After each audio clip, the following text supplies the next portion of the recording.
Hi everyone, in front of me I've got HONOR X6A and let me share with you how to set the camera timer on this device.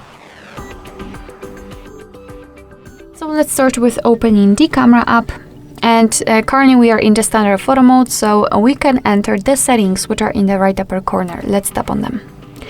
Now we have to find the timer, which is in the general section, so let's tap on it.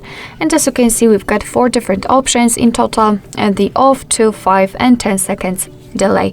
So all you have to do is to tap on the option you'd like to use. I will pick 10 seconds. And as you can see, it is immediately notified right here, so we can go back to the camera and check. Unfortunately, we do not have any kind of notification or icon which will show us that we've got the timer set, but that's okay. So let's tap on the shutter button, and as you can see, from now on, your device will count down from 10, 5 or 2, depending on which option you've chosen, and after that time, it will take a photo.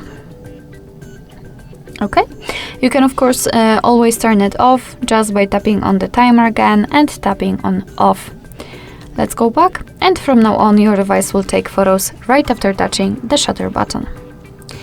Alright, so that will be all. Thank you so much for watching. I hope that this video was helpful, and if it was, please hit the subscribe button and leave the thumbs up.